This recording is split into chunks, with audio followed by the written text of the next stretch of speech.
Hello and welcome to this DraftKings Showdown preview of Manchester City versus Liverpool. We're going to be taking a look at both sides and seeing who we really should be picking for our teams in DraftKings. Let's get straight into it. Okay, so we've got the slate in front of us here.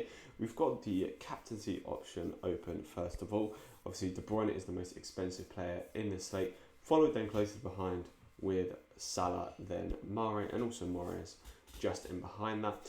I don't think Mahrez will actually start this game, and if he does, I'll be surprised if he stays on for too many minutes, so that would be definitely something to consider.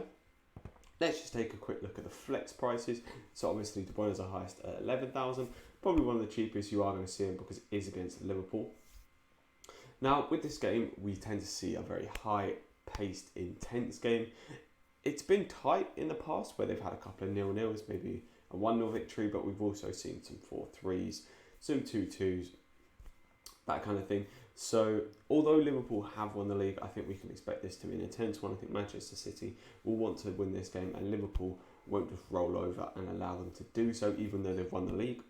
That being said, taking a look, I think if De Bruyne starts, he's probably the easiest captaincy option.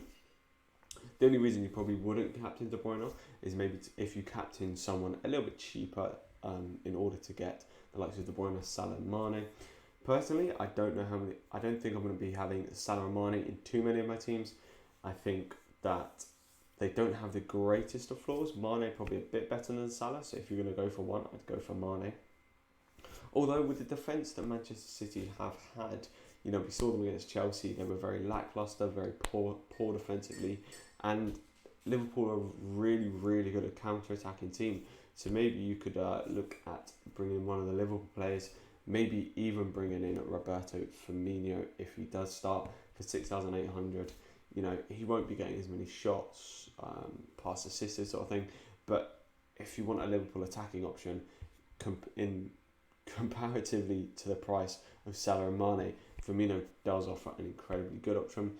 I also think that the midfielders in this game, the likes of Fabinho, Wijnaldum, Fernandinho, if he plays there, will actually have quite a good games because it's such an intensive game. We can expect the tackles, interceptions, things like that to all go up. There's obviously an incredible amount of very, very, very good players in this slate. And at the end of the day, with this kind of one, it's a bit harder to predict because it is really all going to be about the goals. The degree to which we'll see Trent sort of have as much of an effect as he normally does, because normally he will pop up with 10 plus points a game. So we saw him he got 21 points against Crystal Palace. Obviously he scored, but even if he doesn't score, we see him here. He gets 20 points away at Everton because it's a clean sheet and just the amount of crosses he puts into the box. Let's see, do we have a game that we can find? So we've got a Manchester United game here. Although this was the time that Manchester United were quite poor, he popped up with an assist. I still think he'll be quite effective, but for me, I don't know whether I'll be captaining him. Because he is a bit cheaper than De Bruyne, he could be definitely a very viable option to captain, because if this game ends up being a sort of 0-0, 1-0, then if he is getting down that side and crossing the ball in, for 8,200 is a little bit cheaper than he normally is. DraftKings have finally sort of fixed the price of Trent. They've realised, this guy is consistently bringing in the points every week, even though he is a defender. And last week we saw him at about 10,000, but this week only seeing him at around 8,200. Another player to watch out for is Phil Foden. If he starts, I think that could be a great option to get into the attacking assets of Manchester City. Now we move down a little bit and we find the first goalkeeper. For me, I won't be putting Ederson in my team when you're not even sort of 100% sure that Manchester City will win this game, let alone keep a clean sheet. That being said, the other goalkeeper, Alisson, is all the way down here. He is 5,400. For me, it's a better price and one that I'd probably be more willing to pay, considering that Liverpool's defence have been very solid of late, and they haven't really been conceding any goals. And it's actually likely that we'll see Alisson receive quite a few more shots than he normally does. So even if they do concede, Liverpool can maybe still get the win and we can see quite a few save points. So I do quite like Alisson as an option, and only for 200 cheaper. I mean, if you're going to go for an option, go for Robertson. He's been incredibly down priced recently because he hasn't really been playing that much.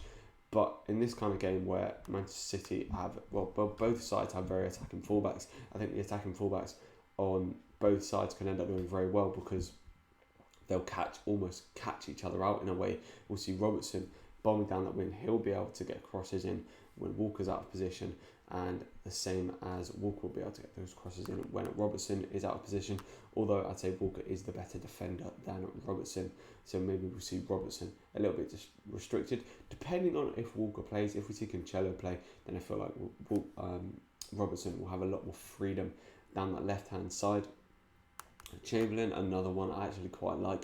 He's come up with a few goals in these fixtures, so if he plays, we'll see him darting through that midfield. He gets quite a few shots off and quite a few tackles.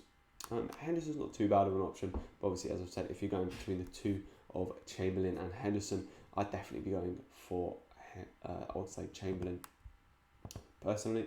Then we take a look at the cheaper options. Obviously, you've got the likes of Fabinho down here. Fabinho, for me, I mean, if I need a dud player who's very cheap, I think Fabinho would definitely be going in there for me. The amount of he has a fair amount of shots, and he'll be getting plenty of tackles and interceptions in this game.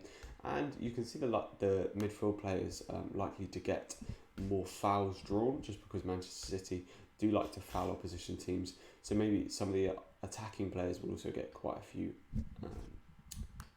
fouls drawn as well. So I think what we're going to do now is we're going to be looking at just creating a team. So we'll get the two sort of Stonewall picks in there. Kevin De Bruyne and Trent. Oh, I don't know what's happened there. Kevin De Bruyne and Trent. And then you really got to think, who do you back to score in this game? I don't mind Jesus at all. A little bit cheaper than the other guys.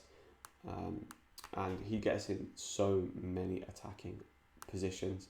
Roberto Firmino, for me, another player who I very much do like the look of.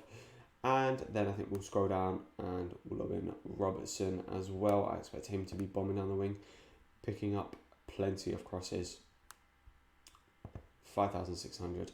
Then we've got 4,300 left. And as I said, around this kind of mark, it's normally not too great. It's nice to have some very good players around here. And I mean, if Zinchenko does start, very, very good option. But I think for me, I'll be going with Fabinho. I think just a bit more of a goal threat. And like to pick up many interceptions and even some fouls drawn with the way that Manchester City played. Thank you for watching this review. If you've made it this far, I really appreciate your time, and I'd really, really appreciate a subscribe. It would help me out so much. Let me know down in the comments if you've enjoyed this video. If you want to see more, I'll be posting these videos sort of daily if you guys want to see it. And yeah, thanks very much for watching.